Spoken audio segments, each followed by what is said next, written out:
Disenangkanlah hatimu Tuhan lewat pujian, penyembahan dan doa kami.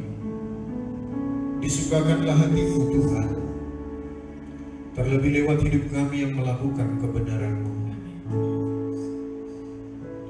Tiba saatnya kami duduk diam, mendengarkan kebenaran firman-Mu. Kami yang ada di rumah-rumah, kami boleh mendengar dengan jelas kebenaran firman-Mu. Terima kasih Kau memberkati Tuhan sinyal live streaming ini, sehingga semuanya boleh berjalan dengan baik, jelas didengar oleh umat-Mu. Setiap kebenaran firman-Mu, kami memiliki telinga yang mendengar, hati yang memahami, pikiran yaitu pikiran Kristus yang meyakini, yang mengerti kehendak-Mu dan mau mengerjakannya dalam hidup kami sehari-hari. Terima kasih Tuhan untuk roh hikmat, roh wahyu dan pengertian yang membuat mata hati kami semakin terang melihat seperti yang Kau melihat. Terima kasih, kami mengucap syukur, kami sambut kebenaran firman-Mu hanya di dalam nama Tuhan Yesus. Kita yang siap menyambutnya, sama-sama kita katakan amin. Shalom Bapak Ibu yang dikasihi oleh Tuhan. Selamat hari Minggu. Tiba saatnya di minggu terakhir bulan yang keempat, tanggal 26, kita kembali melakukan ibadah live streaming lewat Facebook ini. Puji Tuhan, di rumah-rumah boleh disaksikan oleh jemaat Tuhan. Bukan hanya di dalam gedung gereja ini, hanya beberapa kita yang boleh hadir. Kita mengikuti program pemerintah supaya kita tidak berkerumun banyak. Kita melakukan ibadah live streaming, dan mari kita perhatikan dengan sungguh. Bagi jemaat yang kurang bisa mendengar dengan jelas karena berbarengan dengan keluarga, tidak bisa pakai headset pribadi, boleh dibantu dengan alat YouTube, yaitu speaker aktif,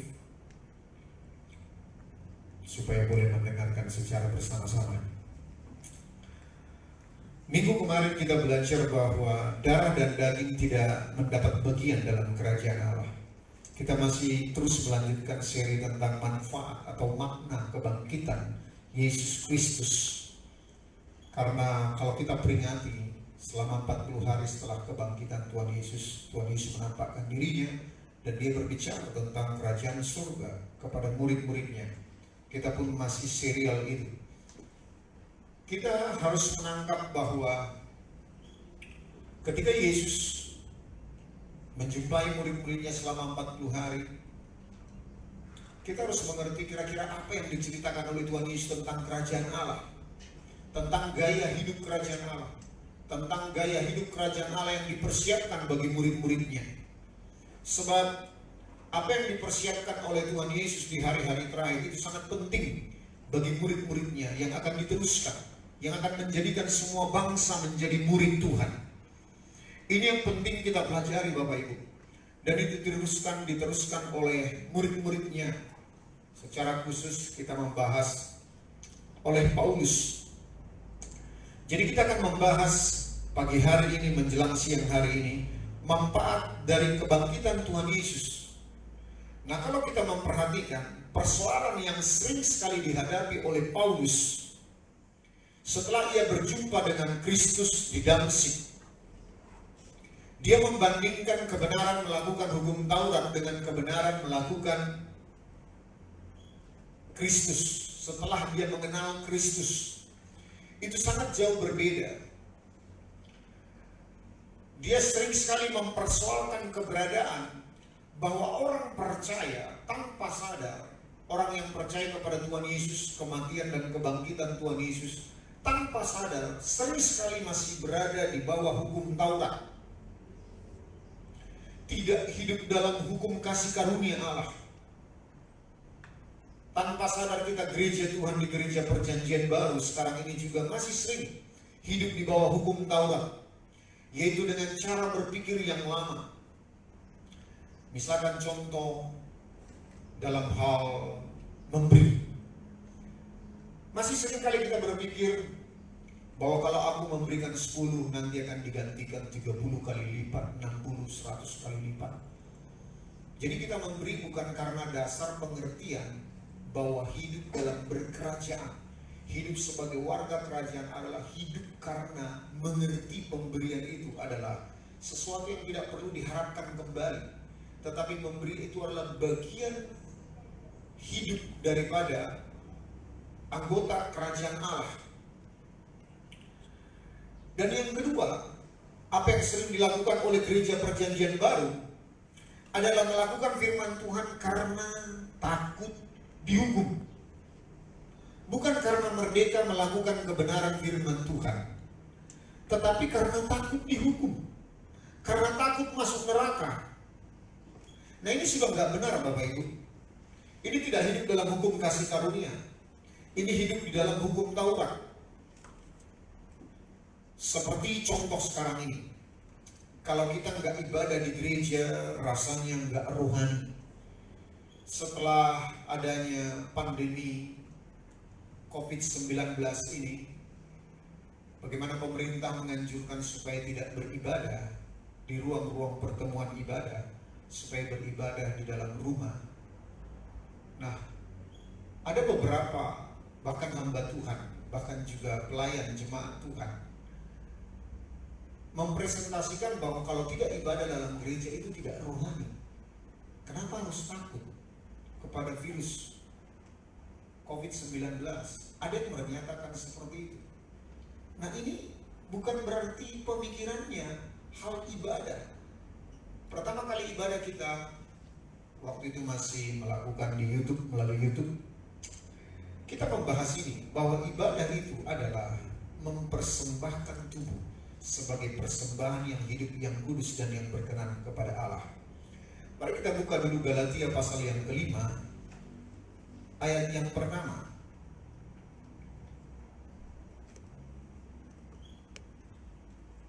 Saya bacakan bagi kita semuanya. Supaya kita sungguh-sungguh merdeka, Kristus telah memerdekakan kita. Karena itu, berdirilah teguh dan jangan mau lagi dikenakan kuk perhambaan. Kuk perhambaan ini apa? Kuk perhambaan ini adalah hukum Taurat, hukum kewajiban, dan untuk melakukan keinginan diri sendiri. Ini kuk perhambaan ini. Pengertian dosa di perjanjian baru adalah bukan hanya karena melakukan kejahatan moral, tetapi meleset dari kebenaran firman Tuhan, meleset dari sasaran. Nah, kalau kita hidup dalam hukum Taurat, hidup dalam kewajiban dan hidup untuk melayani diri sendiri, maka kita akan meleset dari sasaran Bapak Ibu. Coba kita buka 2 Korintus 5 ayat 15.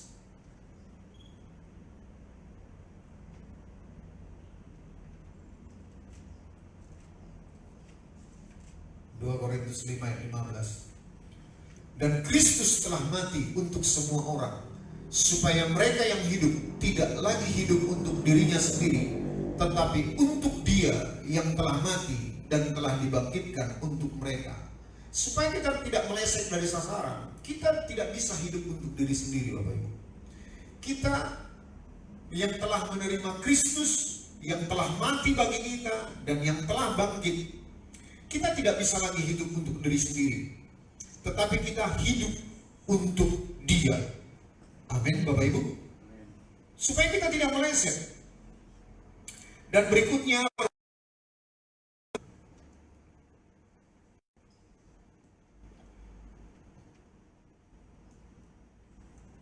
supaya sama seperti dosa berkuasa dalam alam maut, demikian kasih karunia akan berkuasa oleh kebenaran untuk hidup yang kekal oleh Yesus Kristus Tuhan kita. Jadi supaya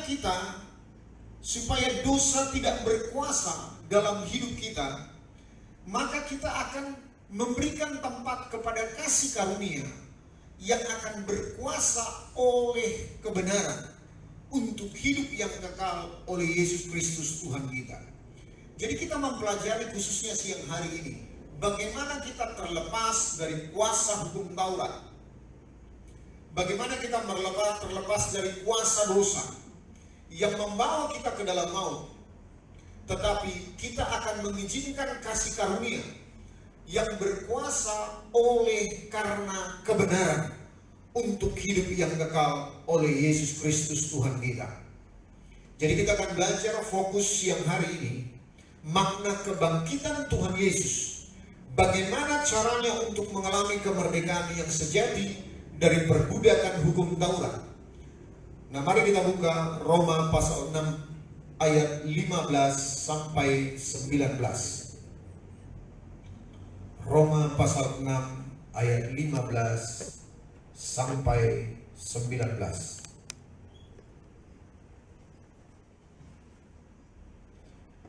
Judul berikutnya adalah dua macam perhambaan.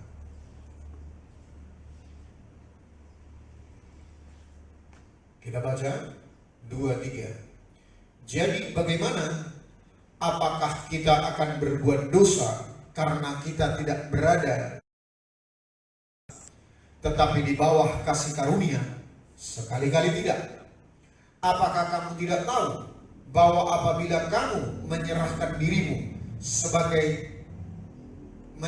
dirimu kepada seseorang sebagai hamba untuk mentaatinya, kamu adalah hamba orang itu yang harus kamu taati, baik dalam dosa yang memimpin kamu kepada kematian, maupun dalam ketaatan yang memimpin kamu kepada kebenaran.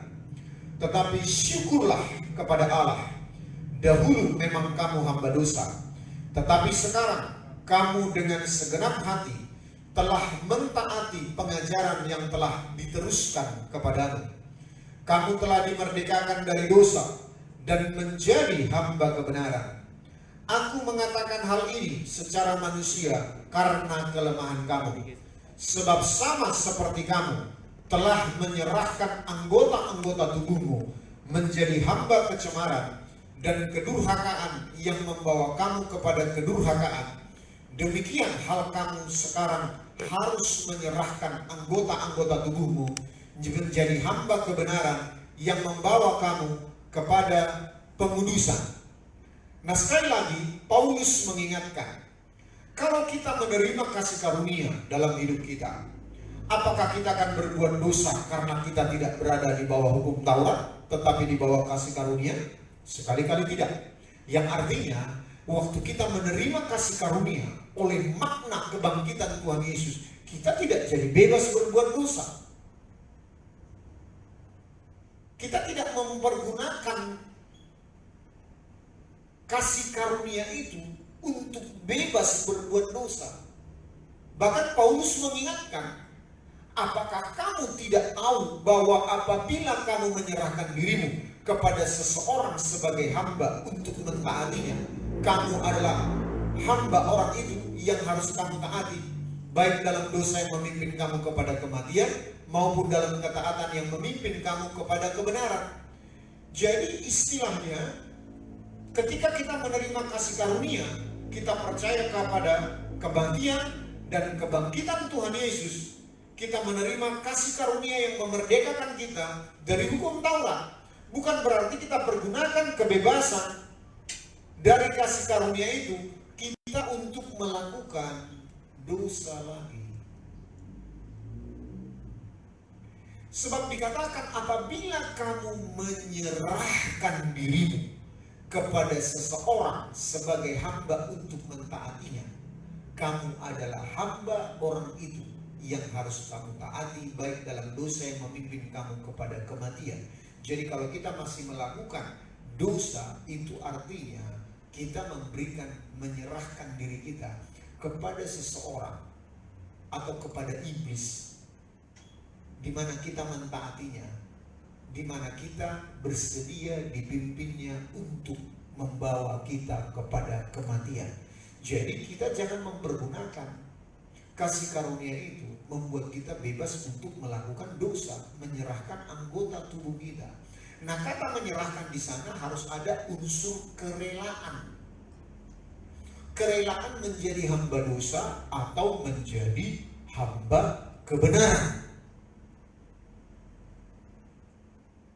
Jadi lihat, apa yang mendorong kita dengan rela untuk melakukan berbuat dosa atau melakukan kebenaran, atau menjadi hamba dosa atau menjadi hamba kebenaran, itu bergantung kepada cara berpikir kita. Apa yang kita yakini yang membuat kita dengan rela menyerahkan tubuh kita untuk melakukan dosa atau melakukan kebenaran. Nah, di ayat 17 dikatakan, tetapi syukurlah kepada Allah, dahulu memang kamu hamba dosa, tetapi sekarang kamu dengan segenap hati telah mentaati pengajaran yang telah diteruskan kepadamu. Nah, ini syukur kepada Allah, sekarang dengan segenap hati telah mentaati pengajaran yang telah diteruskan kepadamu.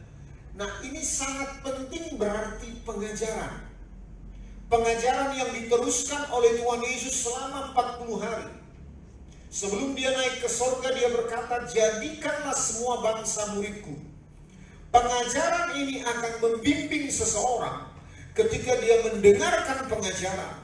Lalu dia akan bertumbuh memahami kebenaran atau pengajaran dari kebenaran itu. Lalu dia akan bertumbuh meyakini kebenaran. Lalu dia akan mentaati kebenaran.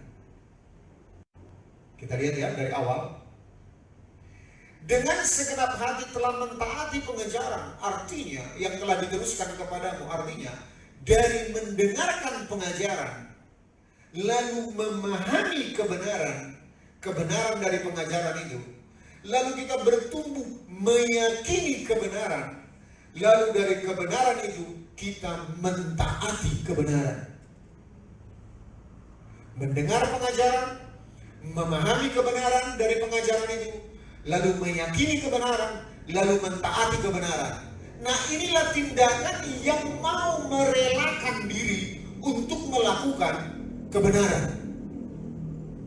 Dan ketika kita melakukan itu, ayat 18 mengatakan, kamu telah dimerdekakan dari dosa dan menjadi hamba kebenaran. Haleluya. Beginilah caranya kita melepaskan diri dari kuasa dosa, dari kuasa hukum Taurat. Ingat di sini kalau dikatakan kuasa dosa, dosa di perjanjian baru bukan berarti hanya tindakan amoral, tetapi tindakan meleset dari sasaran. Ingat tadi meleset dari sasaran itu adalah melakukan hukum Taurat, melakukan kewajiban, dan juga melakukan untuk diri sendiri. Nah, kita harus dilepas. Jadi melakukan kebenaran bukan lagi karena dasar hukum Taurat, bukan lagi karena dasar kewajiban untuk melakukan untuk diri sendiri, tetapi benar-benar karena meyakini kebenaran dan melakukannya sehingga kita menjadi hamba kebenaran. Kita dimerdekakan dari dosa menjadi hamba kebenaran. Amin, Bapak Ibu. Nah, ayat 19.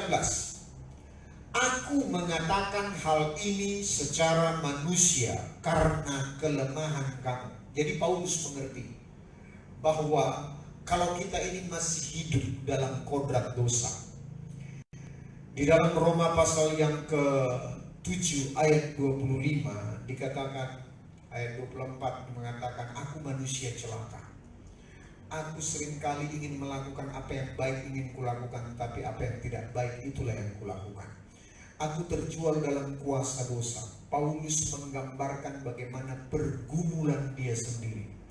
Dikatakan bahwa secara akal budi dia melakukan kebenaran, tetapi sementara itu tubuhnya masih tinggal dalam kodrat dosa. Jadi ada perlawanan terus-menerus. Ini yang disebut oleh Paulus dalam ayat 19. Aku mengatakan hal ini secara manusia karena kelemahan kamu. Kelemahan artinya sepanjang kita di dunia ini, kita merasa rasa sakit bersalin.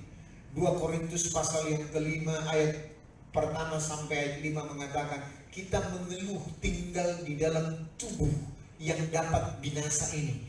Kita mengeluh merasakan rasa sakit bersalin. Itu yang disebut oleh Paulus di ayat 19 dalam Roma pasal 6 ini. Aku mengatakan hal ini secara manusia karena kelemahan kamu. Sebab sama seperti kamu telah menyerahkan anggota-anggota tubuhmu menjadi hamba kecemaran dan kedurhakaan yang membawa kamu kepada kedurhakaan. Nah, itu pengalaman Paulus. Demikian hal kamu sekarang harus menyerahkan anggota-anggota tubuhmu menjadi hamba kebenaran yang membawa kamu kepada pengudusan.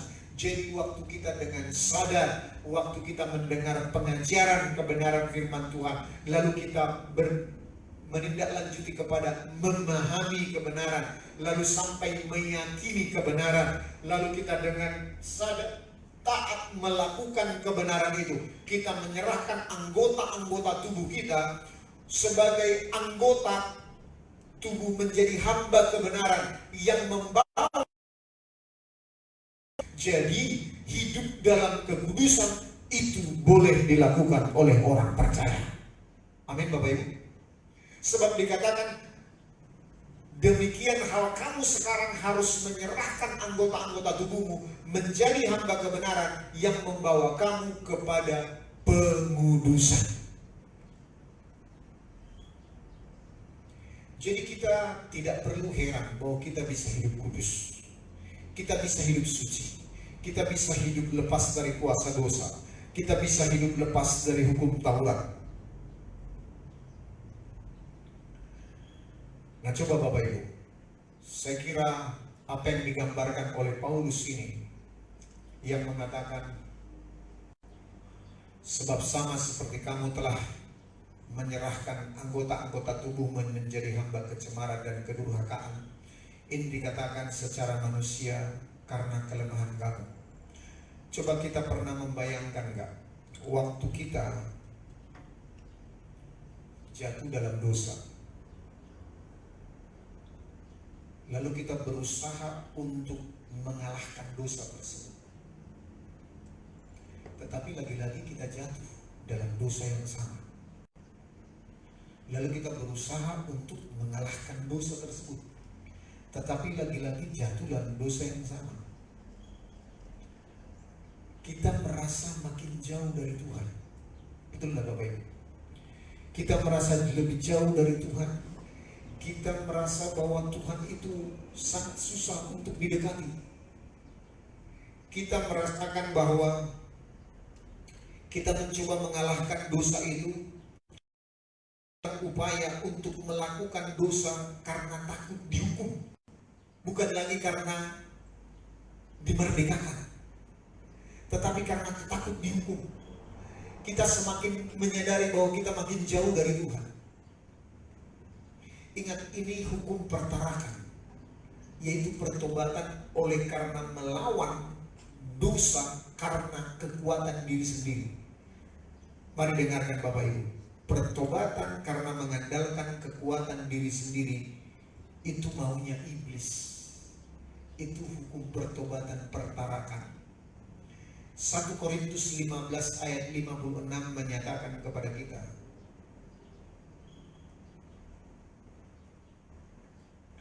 sengat maut ialah dosa dan kuasa dosa ialah hukum Taurat. Mari dengarkan Bapak Ibu, kita tidak bisa mengalahkan dosa oleh karena kekuatan diri sendiri, oleh karena melakukan hukum Taurat, oleh karena melakukan kewajiban. Kita tidak bisa mengalahkan dosa. Yang bisa mengalahkan dosa adalah Tuhan Yesus di kayu salib. Amin Bapak Ibu. Makanya bagi kita yang percaya kepada Tuhan Yesus, kita memperoleh anugerah. Karena Yesus telah bangkit dari antara orang mati, bagi kita yang mau hidup dalam kematiannya, kita juga memperoleh kesempatan untuk hidup dalam kuasa kebangkitannya. Jadi bagi kita yang berjuang mengalahkan dosa dengan kekuatan diri sendiri, kita tidak akan bisa. Sebab Yesuslah yang diutus oleh Bapa yang datang ke dunia ini untuk menghapus dosa seisi dunia. Amin Bapak Ibu. Yohanes 1 ayat 29. Sehingga kita mengerti makna kebangkitan Tuhan Yesus untuk melepaskan kita dari kuasa dosa, yaitu hukum Taurat, dengan cara belajar dari kebenaran, memahami kebenaran, meyakini kebenaran, lalu dengan rela menyerahkan anggota tubuh kita untuk melakukan kebenaran, menjadi hamba kebenaran. Baru kita dibebaskan dari dosa. Itulah hukum kasih karunia. Dan ketika kita melakukan kebenaran demi kebenaran, bukan karena kekuatan diri sendiri, tetapi karena keyakinan akan kebenaran, maka kita sedang mengerjakan keselamatan kita. Filipi 2 ayat 12, kerjakanlah keselamatanmu. Lalu ayat 13 mengatakan, coba kita buka Filipi 2 ayat 12 dan 13. Hai saudara-saudaraku yang kekasih, kamu senantiasa taat, karena itu tetaplah kerjakan keselamatanmu dengan takut dan gentar, bukan saja seperti aku masih hadir, tetapi terlebih pula sekarang waktu aku tidak hadir. Karena Allah lah yang mengerjakan di dalam kamu baik kemauan maupun pekerjaan menurut kerelaannya. Jadi waktu kita dengan sadar mendengarkan pengajaran kebenaran, lalu kita bertumbuh memahami kebenaran itu, lalu kita bertumbuh meyakini kebenaran itu, lalu dengan sadar menyerahkan anggota tubuh kita untuk melakukan kebenaran itu, menjadi anggota tubuh kita menjadi anggota kebenaran, maka kita akan dibebaskan dari dosa. Itu sama seperti perumpamaan yang dikatakan oleh Tuhan Yesus, seperti onta masuk lubang jarum, demikianlah sulitnya orang kaya masuk kerajaan surga. Onta itu ketika menyediakan dirinya, onta itu paling tidak tahan untuk jongkok. Tetapi waktu dia masuk ke lubang jarum itu seperti sebuah pintu masuk ke sebuah kota. Waktu dia merelakan diri, ditanggalkan semuanya beban yang ada di punggung dari onta tersebut. Lalu dia disuruh jongkok. Lalu tuannya akan mendorong dia dari belakang.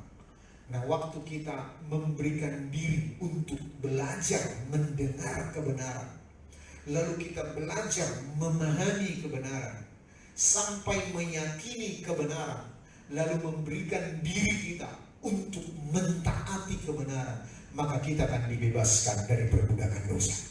Itulah kasih karunia yang membawa kita sampai kepada kekekalan.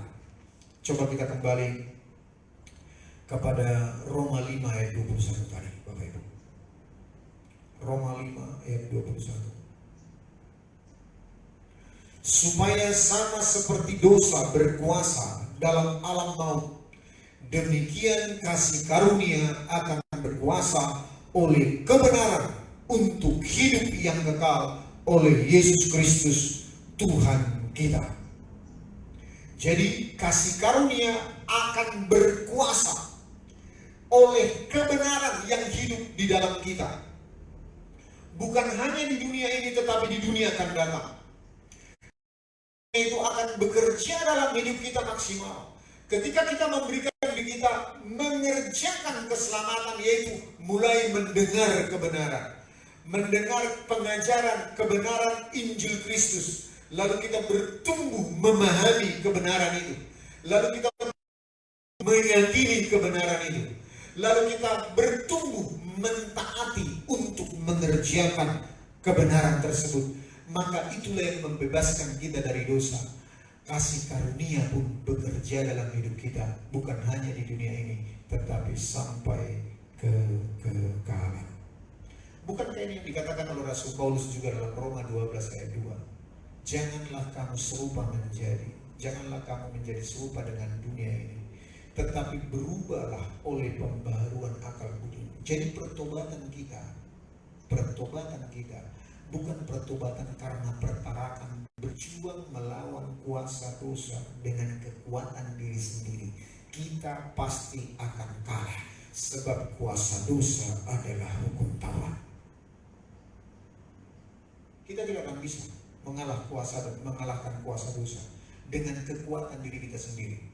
Minggu kemarin masih ingat bahwa kita harus start berpikir dari kekekalan. Kita start berpikir bahwa kita adalah warga kerajaan Allah. Bagaimana gaya hidup dalam warga kerajaan Allah? Efesus 1 ayat 3-5, bahwa kita telah diciptakan oleh Tuhan sebelum dunia dijadikan. Kita telah dipilih dan ditetapkan oleh Tuhan untuk menjadi anak-anaknya, hidup kudus dan tak bercacat celah. Kita harus start berpikir dari sana. Sebagai warga kerajaan Allah, kita bisa hidup kudus. Kita belajar tentang kebenaran bagaimana hidup kudus. Kita belajar memahami kebenaran bagaimana hidup kudus.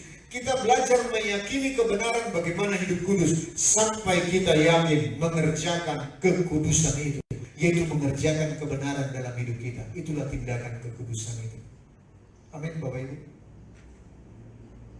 Jadi kita tidak bisa melawan kuasa dosa oleh karena kekuatan diri kita sendiri, tetapi oleh karena keyakinan akan kebenaran bahwa Tuhan telah tetapkan kita dari semula, bahwa kita hidup kudus dan tak bercacat celah.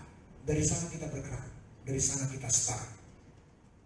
Kita harus belajar meyakini kebenaran ini, baru kita boleh bebas mengambil tindakan kekudusan tersebut. Jadi manfaat dari kebangkitan Tuhan Yesus yang kita pelajari minggu ini adalah bagaimana kita cara menyerahkan anggota-anggota tubuh kita. Menyerahkan artinya harus ada kerelaan. Kerelaan itu lahir dari pengertian karena kita mendengar kebenaran, lalu kita memahami kebenaran, lalu kita meyakini kebenaran, lalu kita mengerjakan kebenaran tersebut. Maka kasih karunia, energio dari Tuhan akan bekerja dalam hidup kita sampai kekekalan. Amin.